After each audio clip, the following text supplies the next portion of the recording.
Welcome, everyone, to episode 106 of Missing Pieces. If this is your first time watching or listening, my name's Greg, and this is where I sit down and I discuss my life, Lego, and anything else that's on my mind. Thank you for being here with me as I talk about my week. And this week, it was a brutal one. Holy smokes. I feel like I didn't get anything done this week. I know that's not true because I work constantly, but it just feels like I have all these goals that I'm trying to get to and all these things on my to-do list. And I never get to anything because I spend so much darn time editing videos and making videos. But that's what I love to do. It's one of those things where I think about this all the time, and I talk about this sometimes in my vlog. I used to go to my job, and I would feel like I was there for hours. And then I would look at the clock, and it would be like 9:20 a.m. And I'd be like, oh my God, how am I going to get through this day? These days, I feel like I have been doing something for like 20 minutes. I look at the clock and it's time to pick Clark up for school. So I'm trying to cram as much stuff I can into what is effectively like a 6.5 hour day. And oftentimes that includes me shooting, editing, and uploading sometimes 3 videos onto YouTube. And that's like every single day, sometimes live streams as well. When I can do what is that? I know a trifecta is when you can do like 3 things. What's the 4th thing? A quadrecta? I'm making things up here. But when I can do like 3 videos out to the world and a live stream, I feel like that's like the chef's kiss of YouTube for me, because that's like everything that I have. When I'm trying to balance all these plates and I have 2 hands, but I'm balancing 4, like 2 of them are juggling in the air with like food on them. That's when I feel like I'm really at my peak form. But nonetheless, like making all of this content, like filming it, like I'm constantly filming, which is probably a part of the problem, but I love it. And then it's like, well, I got to turn that into something. So I have to edit it down, and then you got to do all the YouTube stuff. You got to export it, you got to upload it. Like I'm at the point now where I'm exporting videos on my laptop over at brickitect. And then I'm over here exporting a video on my Mac Mini over here, and like just managing 2 things at once. And I kind of love it, actually. But that means when I'm doing all of that, because priorities, the things that you put your attention into are the things that get done. So I end up making all these videos, but all the other things that I want to do, they kind of get pushed off. Like sometimes organization, as you can see from my studio, absolute disaster. Sometimes things just get like done and then left because I go right to the next process and stuff. But I love it, dude. Like this is what I love to do. And I just can't get enough of it. It is like, it's very addicting living this YouTube life, because so much of it is like positive reinforcement, whether it's, the satisfaction of having something done, the art of making a video. And like, in my mind, it's like sculpting something. I take this block, which is footage, and I sculpt it into this thing that I want. And like, for me, the pacing has to be right. The storytelling has to be right. Everything has to be perfect with it. So I am very much a perfectionist, but I like putting out stuff that I can be proud of. And it all takes time. So that being said, I did a lot of all of that. What I didn't do a lot of this week, or really any of this week, is building Lego, the thing that you're probably here for. At least some of you. Some of you are here for the Lego. Some of you maybe not so much. You're here for the other stuff. And I guess that's, this is for anybody that wants to listen, I suppose. But I'm talking to you. I'm talking to you guys who are here for the non-Lego stuff. I didn't really get anything built in Lego this week. I did a haul video. I got some things uploaded that I had worked on previously. I got my $30 eBay order in, and I did the video on that and kind of put that all together, which is a lot of work because it involves me shopping for an extended period of time and then kind of cutting that and putting the haul with it and stuff. But it's like a high payout thing for me, like in terms of my satisfaction with it, not financially on YouTube by any means. Like we're definitely in the hole on the eBay Lego buying on a budget. I'm going to have to see how far I can go with it. I need one of them just to hit with the YouTube algorithm gods. If you guys could like do a little YouTube rain dance for me. Someone had the suggestion that we get that series up to $1,000. I would love, I don't know how much of a budget you're on if you're buying something on eBay for $1,000, but it'd be a pretty darn cool video to make. And maybe making that video would be the one, like you don't know. So if you have any suggestions on what I should buy for $1,000, don't comment it. I don't want you to waste your comment on that. In fact, some of you guys right now, you've already commented hi to me right now. I want you to delete your comment. I want you to listen to the rest of this, and I want you to comment something that's related to what we're going to talk about here today. It could be anything. We're going to be talking about a lot of stuff and some really great listener feedback as well. It's always funny. I can see like the comments that came in like right when I uploaded. There's like 4 or 5 people that just say hi. And I also should comment, I'm not going to throw any names out there, but there's this poor soul that every single week he or she asks me to talk about some specific Lego set that was discussed or came out or leaked that week, and I never do. And I just want to apologize to you. It's just like I never really find a place to put that in here. I should be doing Is brickitect buying it? I've really been like slacking on that. It's just so people know. But I don't feel like just talking about a particular Lego set here. Although I am going to be talking about a little bit of Lego here in just a moment, because I want to talk about something that I did this week that was my most fun thing in the world of Lego. And that was making a YouTube short. And it wasn't my typical short that I make, which is on the Bugatti that's right behind me here. It was a short inspired by Ryan of M&R Productions, an old friend of mine. I was editing probably, and I tuned into one of his videos. He was talking about some new Star Wars sets or something, believe it or not, and the $20 battle pack, which we'll talk about here in a minute. But he was talking about the AT-AT, or no, it was the AT-ST that's coming out, and he mentioned that it was a chicken walker or chicken leg walker. And my mind, like, I just laughed instantly. I was just like, oh my God, he called it a chicken walker. So I put together this little YouTube short. And if you go back on my channel, you can find it, where I spliced in clips of Greg's gardening tips talking about chicken walkers and raising chickens. And then another little video where I was talking about George Lucas's obsession with chickens and mechanizing them. And then I cut Ryan's thing in there. And then I came in as Greg's gardening tips in the end, which I need a wardrobe for that. I think I'm going to get like a button-up plaid shirt and some overalls. Like, I'm going all in, and maybe a straw hat. If you don't know who Greg Gardening Tips is, words, speaking. I'm new to this. Oh man, you've missed some really funny backstory. But he's going to be a recurring character here in 2022. So we're going to get a whole wardrobe. He's going to be like a cartoon character almost, like where he's always wearing the same thing. But I'm going to have like a wardrobe for this guy. And I came in and I was like, somebody's been watching him some Greg's Gardening Tips. And I ended up editing that on LumaFusion on my iPad. I've never edited on my iPad before, but I thought, being that this is vertical video, iMovie struggles with that. I use free iMovie for all of my videos. Like, I've created everything that I've done, including the thing you're watching right now, all with just iMovie, the thing that's included on every iPhone. Like, you could literally do what I do, like right now, if you want to do it. There's no secret behind this. I mean, some of this, like this right here, this takes some setup, but you could do the same thing I'm doing right now if you wanted to, if you were called to it. You could take your iPhone, hit that record button, shoot something, and put that bad boy on YouTube. You don't even have to edit it, honestly. Like, no one's going to watch it. Let's just be honest. Like, when you start out, nobody watches your videos. So make all your bad videos ahead of time, but slowly start getting better. All right, I'm not going to convince you guys to start a YouTube channel. I do that enough. If you were going to do it, you probably would have done it by now. And I hope you did. Some of you guys did. I hear from you. And I'm super freaking proud of you guys. But anyways, I edited that video up, a little YouTube short, and I put it out. And I just thought it was cool. It was a giant waste of my time, honestly. Like, I could have been working on other things, and this is kind of where, I'm talking about editing and stuff.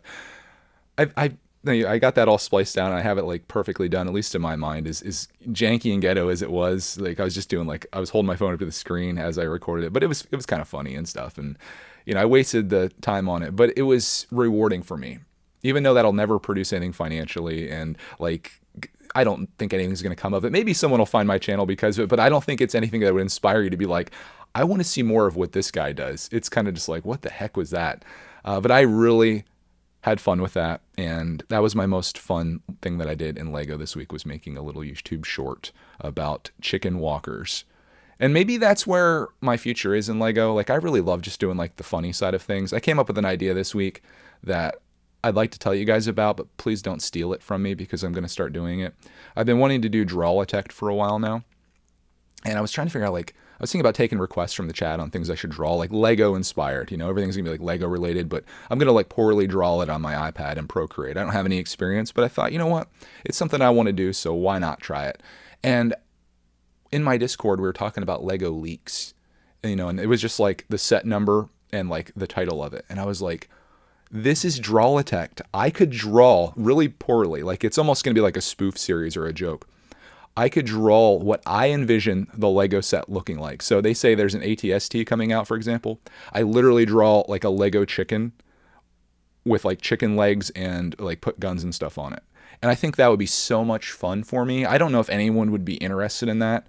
But for me, I think that would be really interesting, and it would be fulfilling, and I could get some laughs out of it. And that's what I'm here for. Like, I'm not here to I don't know, what am I here for? It's got me thinking. I like to think that I'm here to encourage people. I'm here to entertain people. I think those are like my two biggest things that I want to do. I want to let people know that anyone can do this, and I want to let people know that if you have a son or a daughter, or if you're a kid, like get together with your parents and like enjoy time together. I like to do that. But beyond that, like I'm not here to inform you of anything. It's just for fun. This is all for fun for me. And I feel like that would fall in line with my brand and what I'm trying to do here. And there'd be a very small audience of people that would really probably like that, but I think most people would be like, what the frick is this? Just like the short that I made. But if it's something that's fulfilling to me, that immediately is the direction I want to go. I'm not driven by like, oh, what can I do to get the most views and the most likes on my video? I gotta be the first to do this, and I gotta buy the biggest of this and stuff. That's not who I am, and I don't want to be that person. I feel like that would lead me down a path to the dark side. No, not that, but I just don't think I would enjoy my existence in this space anymore if I was constantly in that loop of what that is. I like just coming down to my studio and being like, what am I going to do today? And whatever it is that I want to do the most, that's the thing that gets done that day. And I like it that way, right?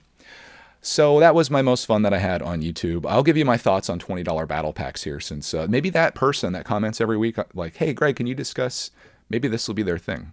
This is my chance to finally make it up to you. My thoughts on $20 battle packs. You don't like the price? Don't buy them.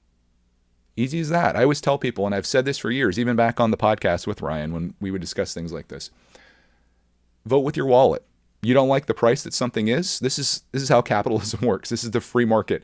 If you don't like the price of something, if it's too high, you don't buy it. You don't buy it, they reduce the price. But the problem with you Star Wars people is that you are going to buy it. You're going to complain about it, just like you complain about literally everything. But you're ultimately going to buy it. And that's going to send Lego the message that, okay, this actually works. People are willing to pay $20, and they're going to keep doing that. And eventually, they're going to see if they can get you guys for $25 probably.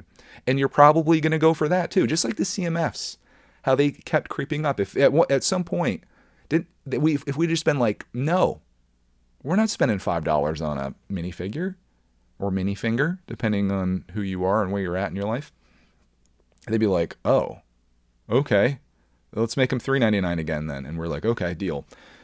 That's how it works. So you can cry about it, you can complain, you can do whatever you want, but if you ultimately go and buy that, you're just sending them the message that that's what you're happy with and you're willing to pay it. And most people probably are, and they're going to get away with it. If there's one thing to learn about Lego, it's that people are willing to pay some exorbitant prices for plastic pieces with instruction manuals in plastic bags. So yeah, we're all guilty, I suppose, but it's good stuff. It really is. And I guess ultimately, like, in all seriousness, if you go to a store to look at a Lego set and you look at that set, don't even bother with the piece count or anything that's in there. Let's not even talk about that. Look at that set and decide how much value is in that for you. Is there $20 of value in that battle pack? And if the answer is yes, and it very well could be, you go ahead and buy it. No questions asked. But if you look at that set and you're like, yeah, it's not worth $20 to me. Let it sit. I know it's going to be tempting because you got to have all the newest and greatest and all this stuff, but just let it sit and it'll clearance out. Problem is, everyone needs to kind of be on the same page with this. And what I've learned and what I've seen in my existence here as of late is that we're never going to get anyone on the same page about anything. Like this is going to get depressing a little bit here, but like, I guess the biggest thing that we probably need to work on is pollution, global warming, emissions, all of these things, like consumption of natural resources that probably aren't going to come back, non-renewable things. We all realize that this is probably an issue, right? We all realize that we should probably work on this. But being that we can't all get together to agree to it, nothing will ever be done, which is why I think our world is doomed. But how's your day going? I'm depressing the heck out of you right now. Maybe when we get into crisis mode, we'll get to that point where it's like, okay, we're all going to do something, but I fear that it'll be too late. So I just try to live in the moment today. I try to do what I can as like a human for the most part. I mean, I still consume things, obviously. I live the rich American lifestyle with multiple cars and, all of the things that come with that. But yeah, I guess guilty is charged here. But that's my That's my bleak outlook on the long-term future, but I'm hoping that there's a generation that's coming forward. I don't think it's going to be the generation before me. I don't think it's going to be my generation, but I'm hoping that it's like Clark's generation, or the people that finally get their act together.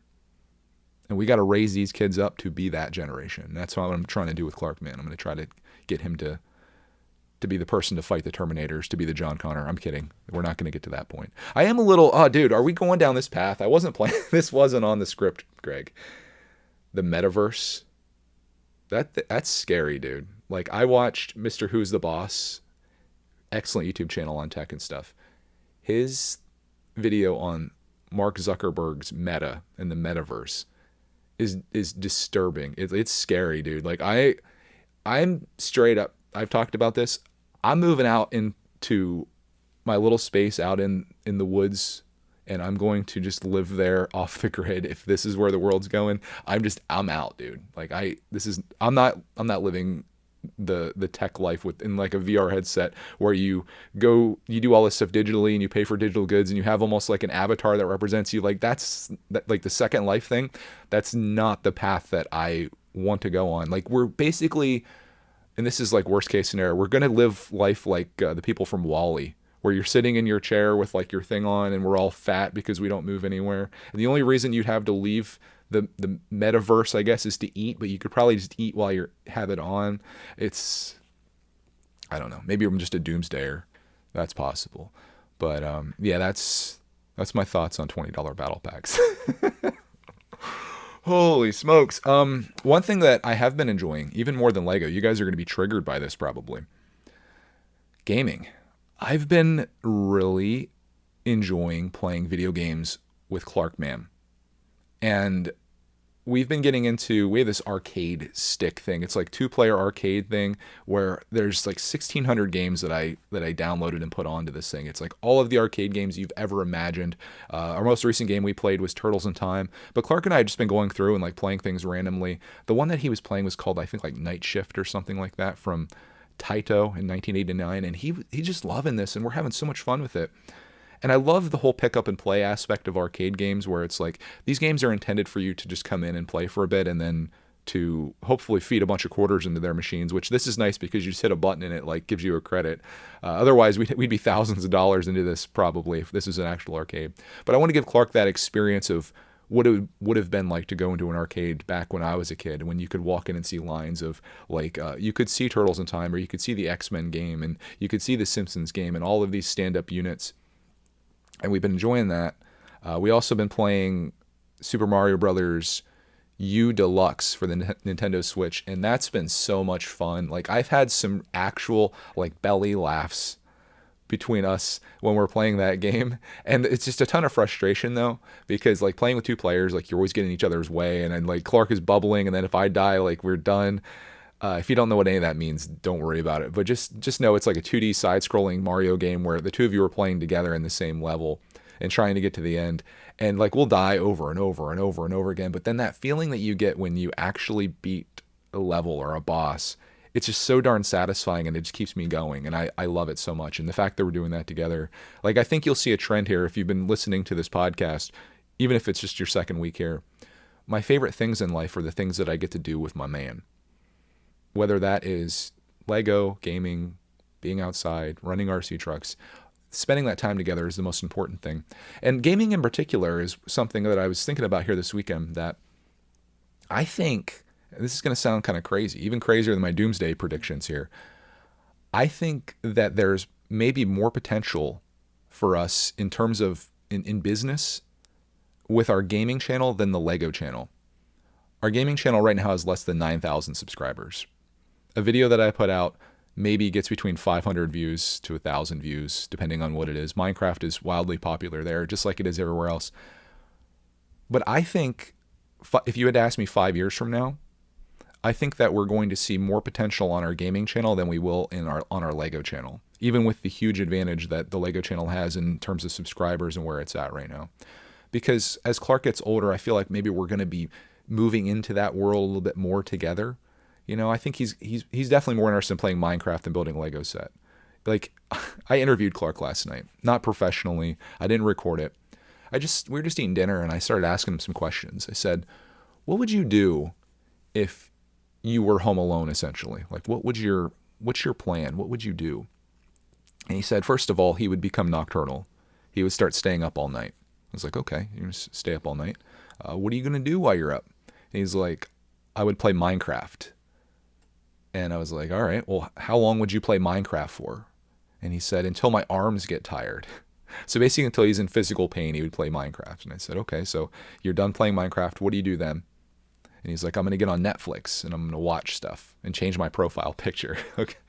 Okay. So you've done that. What do you do now? And he's like, well, then I'd go to sleep. So this would be daytime, I'm assuming at this point. So he goes to sleep. And I said, well, what do you do when you get up? And he's like, I'm going to go get something to eat. And I said, what are you going to eat? And he said he would eat popcorn and he would get some peanut butter. It's like, all right, so you do that for a while.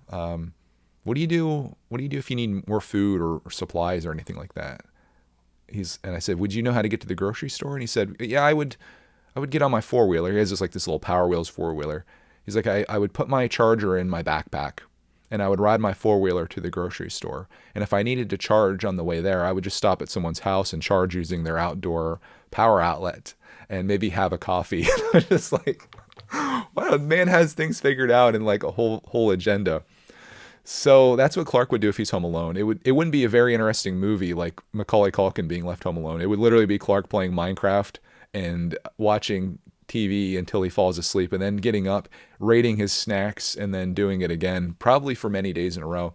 I asked him, I said, if we were to leave Roxy with you, if you were home alone, would you know enough to take care of her? Would you know enough to feed her, to give her water, to take her outside? And he said that he would. And I'm curious how that would be because he doesn't really, I don't think he would keep track of time very well.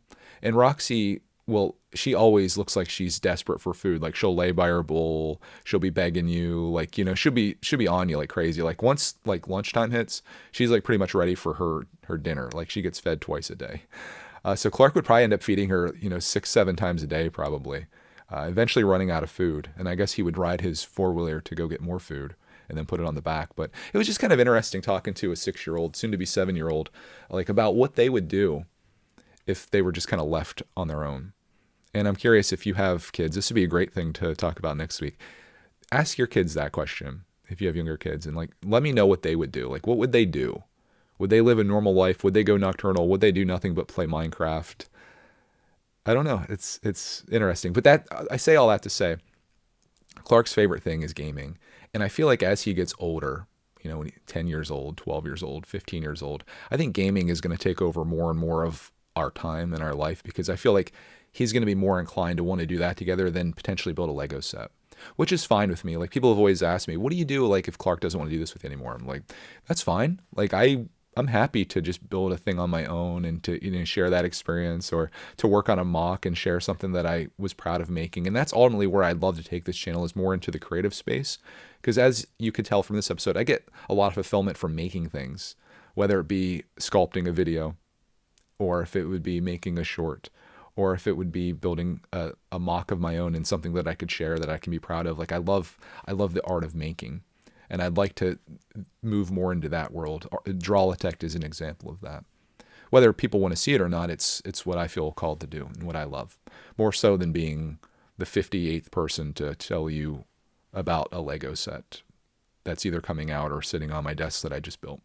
It doesn't appeal to me. I just don't. So, that may be our future. It might be Greg's Arcade. Might be, we might change the name again. But I see a lot of potential in gaming, and I want to do a lot of fun stuff with Clark Man over there. So if you're not subscribed, you should be. I'm gonna try to set a goal for myself. Oh man, it's gonna be tough. I'd love to get to 10,000 subscribers, just to it'd be pretty cool. I would then we'd have 4 channels with 10,000 subs at that point. It's pretty wild, pretty darn cool, and it's cool to me because it's like, it's not as hard. Like it's definitely like. YouTube is definitely one of those things where the rich keep getting richer, unfortunately. Like once you have some footing, it's so much easier to do it again. It's so much easier to keep doing it. It's so much easier to get bigger. Like there's channels that I watch that like maybe a few months ago they had like 500,000 subs, but now they have like 1.2 million. It's way easier to get another 500,000 than it is to get your first 500. So it's great that if I want to take a different path, or if we want to promote this thing, I can just go to my vlog on Greg's World and be like, hey, you should come over and subscribe to our gaming channel. And I think people would, or I do it here. You should subscribe to our gaming channel. Maybe you will. And it's cool to like have more people join over there and to be active in the streams and stuff. So this is my promotion for that, I guess. Commercial break brought to you by Greg's Arcade. Link is down below. YouTube.com/Greg's Arcade. It's fun. Come on down to where the games are played. It's fun. It's hip. It's Greg's Arcade. Huh. If you know what that's from, I'll love you forever. Tell me what that's from. I changed it slightly. Anyways, potential in gaming, high. Potential in Lego, probably still up there too. I think whatever I put my time into is where success will follow. And I believe that with all of my heart. And I believe that for you as well. Let's talk about an unrelated thing, but a related thing.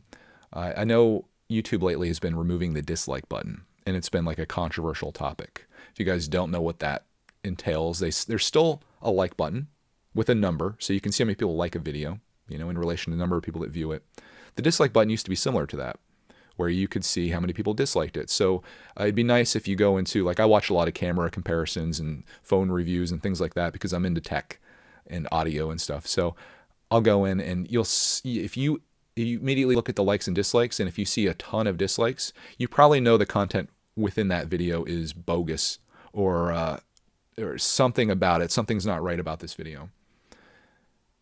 On the same hand, though, sometimes people use the dislike button as a way to be vengeful against a person or to gang up on somebody or something. Like YouTube Rewind, I think, is one of the most famous examples of this, where they put out YouTube Rewind a few years ago and it got bombarded by dislikes because people didn't like it, which, people didn't like it, but it became famous because people didn't like it, and more people disliked it because it was cool to dislike it. It became trendy, like, we're all going to dislike it. And everybody bombarded that, which it's fine when it's like a big corporation like YouTube. It's like they're not going to cry themselves to sleep.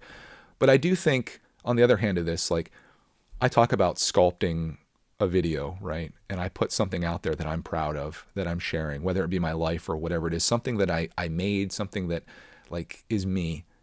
And to sit there and publicly dislike something, where you click a button physically to let someone know that you don't like whatever it is that they made, that's kind of hurtful, isn't it?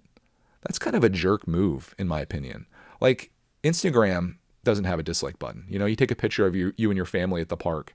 Imagine if you could publicly dislike that. Like, oh, I hate this picture. That picture sucks. Your family sucks. That is YouTube. YouTube is a sometimes very cancerous place, especially in the comments. But, like, I kind of like the idea that you can just like something, and if you don't like it, you just move on. I don't really see a reason to dislike a video.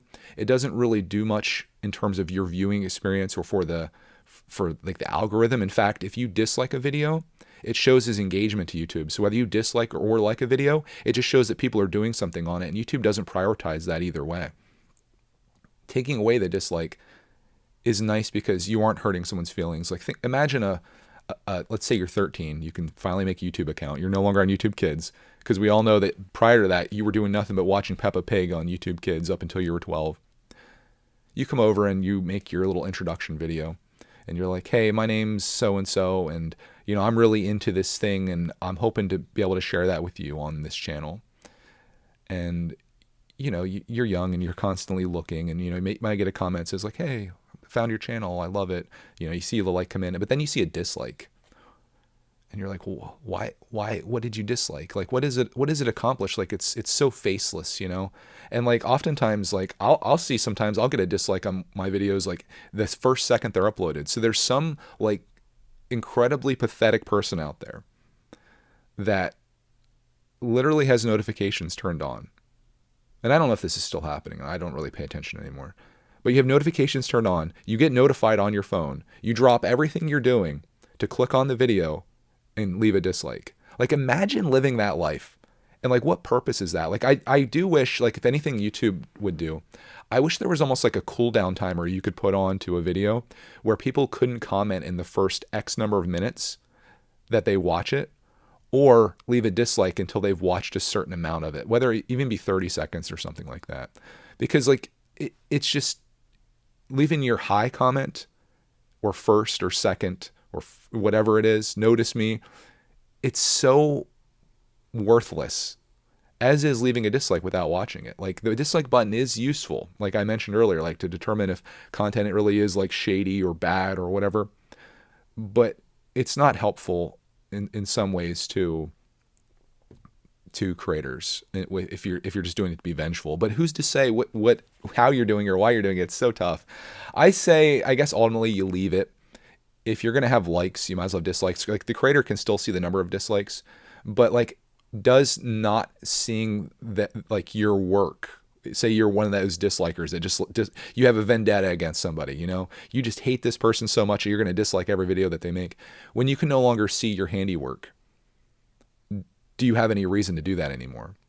Does it give people a reason to scam people now? Because like, now you can't dislike. So you see, it might have 50,000 views on this video and you're like, oh, this must be legit. And then, it's just, you can't see that 45,000 people disliked it. I don't know. I'd love to hear your guys' thoughts on this. I think ultimately you keep it. Either that or you get rid of it entirely. But then you feel like you're missing something. I don't know. I missed the 5-star rating that YouTube used to do. I kind of like that, but that was years ago. I also miss video replies. Do you guys remember that? Like, video responses? Like, I could make this Missing Pieces episode back in the early days of YouTube, and you could do a video response to this that would be like tagged below it, where you respond to me in a video about this, and we could have a conversation back and forth. But then people abused it, where they would just try to find videos that had like a lot of views, and I think it was called Reply Girls. They would get on there and they would ruin it for everybody. So you can't do that anymore. There's no more conversation on YouTube.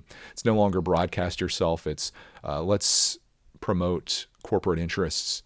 And I think that's a big reason why they got rid of the dislike button, is because people would go on. Remember, Oprah Winfrey came on to YouTube and she got just pummeled with like dislikes and hate and stuff like that. And it makes it easier for corporations to come in and to not be disliked, I suppose. That's probably ultimately what it comes down to, because everything is about money. I don't think YouTube really cares about that kid that I talked about earlier that got a dislike on his video. They care about the money and who it's coming from and where it's coming from. So my thoughts on that. I'd love to hear yours. Speaking of thoughts on things, let's go into some listener feedback here. You guys had some great things from last week. And a few of these, like starting out here, I really love, because this is kind of what I talked about earlier with encouragement. First one comes from Luis, who is a member. If you guys would like to become a member, second ad in the video, you can join down below, or just click the join button. You can become a member, join our Discord. I'd love to have you join my Discord. We have conversations there all the time and share a lot of stuff. It'll be an expensive thing for you, though, because we share deals and you're probably going to end up buying stuff. Plus, we share hauls and all that stuff, and converse about Lego and non-Lego and YouTube and everything and anything in between. So if you'd like to join, support this podcast. I don't put any ads in this podcast, so I'm like not talking about something in an ad for, I don't know, Band-Aids comes up or something like that. It's a great way to support it. I know there's some people out there that have listened to every single episode of this, and if you'd like to show your support, even if you have no intention of doing anything as a member, it'd be nice. I appreciate it. So thank you for joining. I'll shout you out next week if you join. Motivation. I don't care. You do what you want to do. This comes from Louise, who is a member. She says, for the first time, my little boy wanted to help me with the Lego London sets, and we did it together, and I love that. That's what I love to hear. You see Clarkman doing it? He's like, yeah, you guys do it together.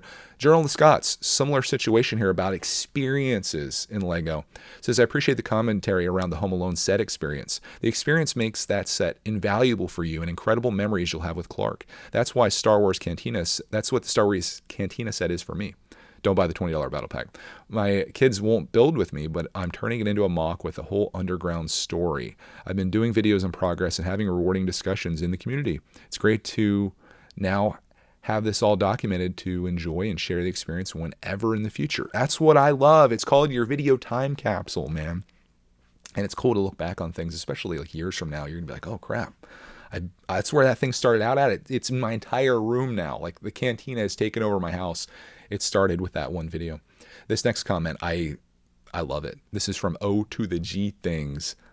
I kind of like that too. He says, "Hey Greg, long time, first time. You're getting me right now." It says, "Today's episode really hit a nerve with me. I've listened to the majority of your podcasts, and firstly, I'm envious of your position. You get to do what you want, or you get to do what you're passionate about, and get paid for it. I think that should be the ultimate goal of everyone that exists on this planet. We all have to do something for work. Unless you were born into a really rich family and you don't have to do anything. You can disregard this. We all have to do something. Find that thing that you really love to do or that you just enjoy. Don't waste your life doing something for someone else and accomplishing their goals when you have your own to accomplish. Work towards that thing that you want to get to, whatever that is. We all have different things. Yours probably isn't making YouTube videos, but I can tell you for certain, when you find that thing that you love and you really put all of your attention and effort into it, you will get to the place that you want to get to. Like, it's bound to happen. You can't work so hard on something and not get there, or at least make progress. And progress is what it's all about. Anyways, he says, that's not why I'm commenting. It's the father-son bonding moments. I'm a father of a nearly 3-year-old, and love doing activities with him. At the moment, he's currently into gardening, so we need more Greg's gardening tips, but I digress. Seeing my son enjoy an activity that we can do together is one of the purest forms of joy. Seeing his smiling face as he digs up the ground while he helps me plant seeds is something I look forward to. Not only that, but then coming back and watering it and seeing them grow as we share memories. I see Clark in your relationship, and I hope once my son is that age, we can enjoy Lego together like you guys. Funny enough, he's very interested in the sets I have at home and insists on playing with them. Anyway, I just felt this was the best time to comment because it's the one thing that I find that we share in common and absolutely love. Hopefully one day I can create a channel where it's my son and I's crazy adventures just like you guys. Love the pod, mate. Makes my Monday morning that little palatable. Loved. O to the G from down under. P.S. Can 5 a.m. Lego come back? Us Aussies love that time slot. I know. I've just been so busy. I've been up at like 4 o'clock every day, but I just like start working before Clarkman gets up. I feel like I need that time to get my editing done. So I've been trying to prioritize that, but I will try to do some really early streams for you guys because I know the Aussie peeps, they were all over those streams because it's like, hey, someone's finally streaming at a time that we are awake. It's awesome. But speaking of awesome, I love what you're doing with your son. Man, talk about how fulfilling that could be. Like, it's one thing building a Lego set, and you look at it and you're like, it's a pretty darn cool house, man.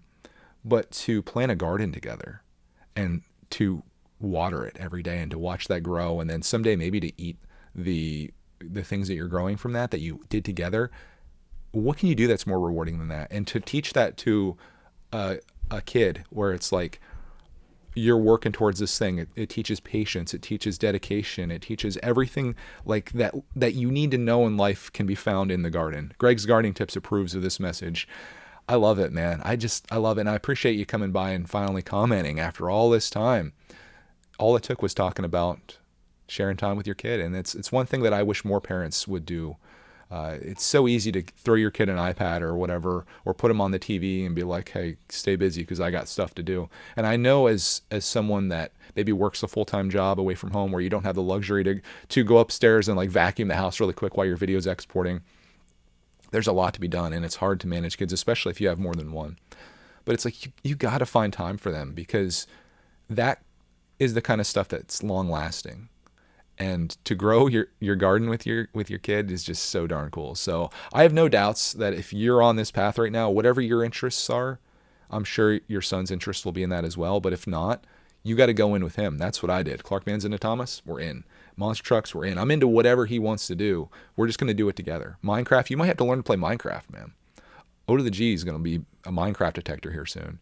That's what I did, and I loved it. So that is such a nice comment, and I appreciate you taking the time to leave that. Next one is from Chris. Chris says, hey, Greg, just want to chime in on adulthood versus childhood by mentioning my win of the week. Okay, we're getting a little early, but I feel like this fits in here because we did talk about that last week, talking about whether it's better to be an adult or a kid. And my theory is that it's better to be an adult because you have more freedom, more income. You have so many things, but you also have like life that comes with that. And that's what Chris discusses here. He says, personally, I wouldn't trade adulthood for anything. My wife and I took a trip to Austin to see one of our favorite bands perform on their last tour ever. It's about a 6-hour drive from where we live, so we splurged for a fancy hotel room across the street from the venue. The show was loud, and we had been standing for a few hours, so we left early to enjoy the comfort of our hotel room. Tell me you're old without telling me you're old. I'm kidding, Chris, but it's so loud. Let's go back and let's go to bed. He says, we had a leisurely breakfast and lunch before heading home on Sunday. All in all, a fantastic weekend. I'm returning home to some chores. I usually do laundry in the weekend, and our dryer is broken, which means we'll have to repair it or replace it. We had to pay to board one of our dogs in a kennel, so I've got to pick him up on my lunch break. All this to say that I love adulthood for the freedom and experience it can offer, even if you have to get up and go to work the next day. My Lego collection is way bigger as an adult than it was when I was a kid. There's way more important aspects of being an adult, but I thought it was worth sharing. Thanks for the excellent podcast, and sorry for the long post. Hope you and yours are having a glorious day, Greg. Don't you ever apologize for a long post. And I will apologize to you, though, for calling you old, but I just thought that was funny. You go to the concert and you're just like, I'd probably be the same way, you know. I'm an introvert, and I love hotel stays personally. But yeah, I just love being in my own space, and I don't need like a bunch of people around and loudness and stuff like that. I would just rather, I think you guys probably did the right thing. That being said, I'm old, so take that for what it's worth. But I love this comment because it's a sentiment that I share as well. Like as a kid, you're so not in control of your destiny as a kid, but as an adult, you completely are. And it could be a good or bad thing. Like you could eat ice cream all day if you want to. You could also be 700 pounds in 2 months. Like there's things you can do, but you also need to be aware of the consequences. And as an adult, you need to be aware of that, you know, whatever that is in your life. Like there are consequences to every action, both positive and negative. Are you willing to pay the consequences? If the answer is yes, go for it. Next message is from Mike at the Cool Factor. It says, what an insanely relatable talk for me. Thanks, Greg. I just love the chat and connection aspect with my audience, but I feel really stressed when there's a looming pressure of doing a good review of the set. I know I can create a decent set review, but sometimes the stress and the effort that goes into it turns me off. Also, the whole picture tube thing and Hall's doing better numbers than anything else. I'm with you on that, and it's sad that the real effort and value go unrewarded. Agreed. As for the whole review thing, I feel you, dude. Like that's why I don't like doing reviews, because I'll sit down with it and I don't do a script or anything for any of my videos. Like everything is off the cuff. But I feel like I can't do a proper review because I just think I can do it better. And I'm like, oh, that thing I said was stupid, or I said, or as you can see here, I say that a lot if I try to do a review. As you can see here, all these fillers that I'm really disappointed with. In fact, like deleting fillers from my vocabulary is one of the challenges here with Missing Pieces. And when I go back and watch and I'm saying, or whatever, it bothers me. And some of it is just slowing down. If you're okay having a little bit of silence and you don't need to fill that space, it's much better. But your experience in Lego with the pressure of doing reviews and good reviews at that is exactly the area of Lego that I never want to get into. I would not enjoy that life. I enjoy sharing my experience. I enjoy building things I love. I don't care if it came out 30 years ago or yesterday. I like doing what I'm passionate about. I don't want to ever feel forced to have to do something. Even if you're not being forced, like if it's not something that you feel really good about doing, even though like sometimes it is beneficial to kind of push through, but if you feel like stress and pressure over it, maybe consider whether that's something that you necessarily want to do. Is there something else? Do you have to fall into that category? Can you make a new category? Can you draw pictures of Lego leaks that people will find funny? Why not? Actually, don't, because that's my idea, Mike. Don't be stealing it, okay? You do your reviews. I'm kidding. Thank you for listening, man. I appreciate it. If you guys want to check out Mike's channel, it's called The Cool Factor, and it certainly is cool. I don't have a better tagline. I'm sorry. I'll market your channel better next time. Next comment is from, thank you for commenting. Next is from Jedi Lego Arts. None of these people are ever going to comment again. He called me old. He didn't sell my channel very well. Like, I'm out, Greg. Sorry. Next one's from Jedi Lego Arts, who I hope always comments. She says, I really wish they would leave old classic films alone. Surely they can come up with new ideas instead. Talking about Home Sweet Home Alone. You know, I read an article about this in gaming. And the reason that there's no like new things that come out, whether it be movies or games or whatever, is because there's so much money on the line. It takes so much to make something like that. And you can't afford for it to fail. So you kind of have to go off of, you know, okay, there's been 46 Spider-Man movies, so let's make another Spider-Man movie. People will love that. You don't want to make something different or something new. Or like, let's take it out of superheroes in general. Like I guess they're digging around for new superheroes, whether it be like, I didn't know who Guardians of the Galaxy were before they came out, but I love it. Or Eternals or anything like that. It's like, I do want to see original things, but everything is like a reboot or like a retelling of what they've already done. Are we out of ideas? Maybe, but maybe it's just too risky to do something interesting or new or unique. You just got to be like, well, We got to make a superhero movie. So who do we got? Who hasn't been in a movie yet? Turd Man? Okay, Turd Man, you're up. Let's get a backstory for you. We'll throw you in the Doctor Strange movie, so there's some type of continuity here, and then Turd Man will have his own feature film here. Let's do it. We got money to make. Yeah, it sucks. Anyways, thank you for the comment. Let's move from Turd Man talk into brickitect. We got a couple of them here, and I'm hesitant to give advice anymore. Every time I think about the idea of giving advice, I cringe. I tell myself I'm not going to do it, but then people comment asking for advice, so I find myself doing it. First one is from Arctic Hunter. Love the name. He says, how can you do something if you don't have the confidence to start? And this is easy for me. Well, it's easy for me to tell you what to do. It's the same thing that I tell you every single week. Take a little step, a little progress. You may not have the confidence to go to the gym, but you do have the confidence to walk to that side of your house, right?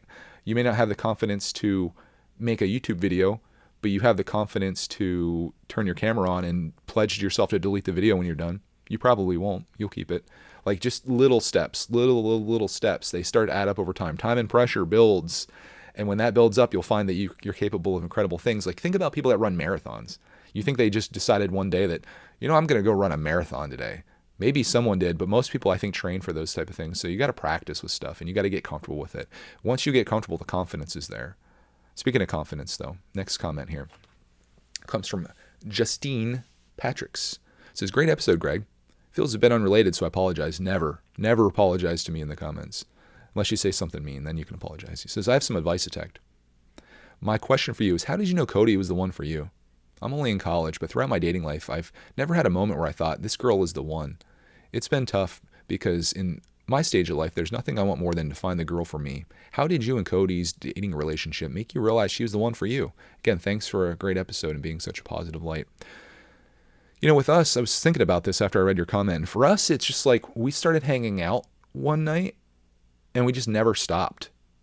Like, we went to high school together. We went to junior high school and high school together, what you would call middle school, I suppose. And like, we never really crossed paths or whatever. But then like after that, we all got together. Like me and my buddy got together with her and her friend, and we hung out that night. And then, I was really into her, and I guess the feeling was mutual, shockingly. And we hung out like the next day, and then like the next day, and then the next day. And it's funny because it was like months into our relationship before we actually ever went out on like a date, like to go see a movie or out to dinner or whatever. We were just like friends. We were like friends, and that just continued on. And I think like all great relationships, if you're going to really get along with someone, you have to be friends before you're anything else, And if you have that bond, it's so easy for that to happen. And I guess we just started hanging out and just never stopped. Is she the right one for me? Who's to say? There's how many billions of people on this planet? I haven't met all of them, right? But I found my person, and I'm pretty darn happy. Hopefully she is too. We've got a pretty good life here. We've got a Clark man.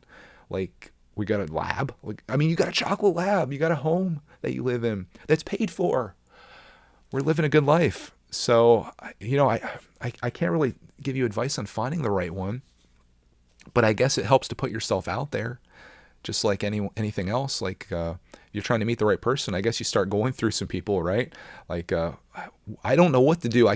Giving dating advice right now, I haven't been in the market since 2003, I guess. Do you get on Tinder? Do you go on like a dating app? I guess is probably the way people do it these days. And you can do your swiping or whatever, and then start going out on a few dates, and you can get an idea of what works and what doesn't work. But being social, which is a challenge, especially for us introverts and us Lego lovers, that's probably the hardest part of finding someone. But then to find someone that you kind of vibe with and maybe have common interests or like morals. With Cody and myself, it was easy because we had so many shared experiences. We're the same age. We went to the same school. We had the same social group, and it just like it's easy when you have all that in common. I bet it'd be harder though if it's someone else that's you never been around. But that being said, I have a friend that married a girl that lived in California. He flew out there after like talking to her on the phone or whatever for an extended period of time. Went to California. They're married now. They got a kid. So I guess it happens. I don't know. It's just like I don't really believe in like fate because I feel like I'm in control of my destiny very much.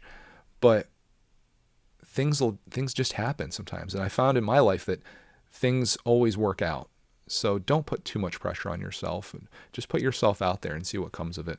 If you guys have any better dating advice, especially someone that maybe has dated someone in the last 15 years, throw that out there too. But I'd be so stressed. Like I'd probably, if Cody and I were to get divorced or whatever, I'd probably just live a life alone. I don't think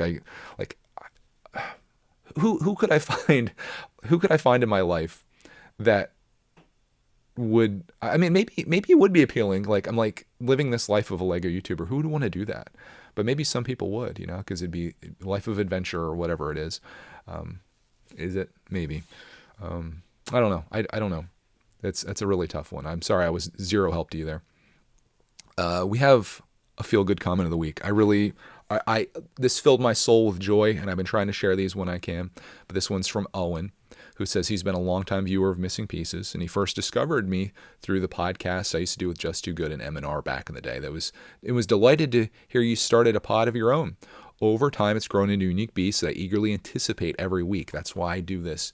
I said, I don't know what sparked it, but I realized today I've never seen a Greg's World video. What?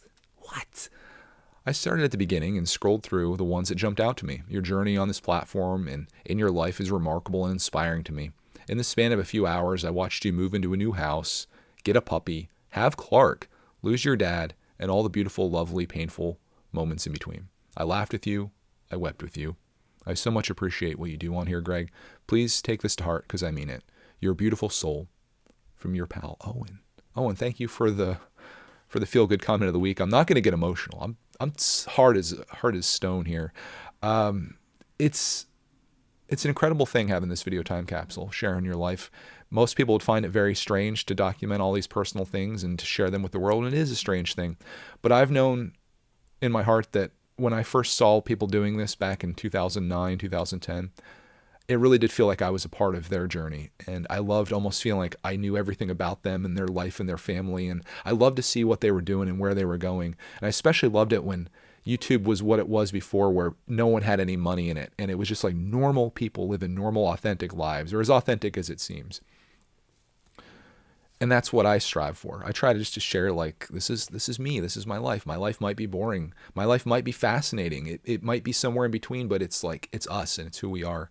And I love being able to go back and see memories of things that I completely forgot, days that existed that really didn't like stick with me. But to have the ability to go back and just watch a random video of Clark Man at 3 years old and us playing or something it's a gift to my future and his future that is worth more than anything that I could have ever invested in.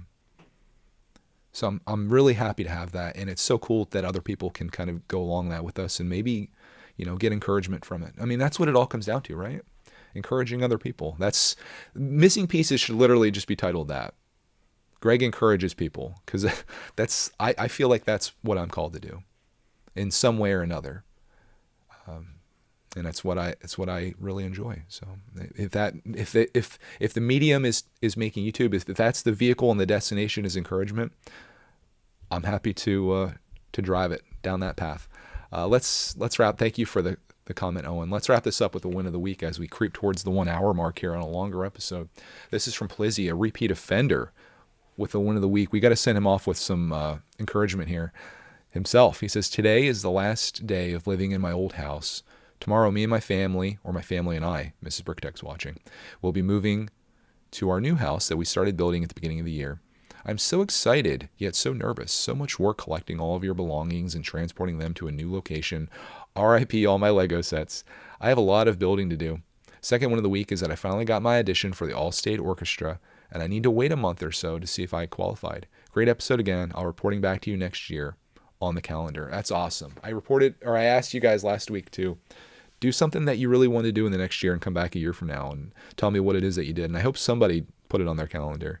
It's going to be a surprise to me because I'll have forgotten all about it. And in November of 2022, someone's going to comment like, hey, Greg, here's the thing that I did. And I'll be like, oh my God, somebody did it. But let's wish Plizzy good luck in this move. Moving all your Lego sets is traumatic, but I just did it slowly and surely, putting it in the back of the car, laid the seats down in like our hatchback and just kind of drove them there nicely. I would recommend doing the same, although you've probably already moved, so I can't give you any advice now. Advice detect is too late. But yeah, you'll get there. It's a process, but it'll be nice having a new space and a brand new home. Imagine how that feels. As far as the orchestra, I wish you the best of luck. I'm sure you're very talented and you'll achieve all your goals if that's what you want to do. And if you're willing to work for it, you'll get there.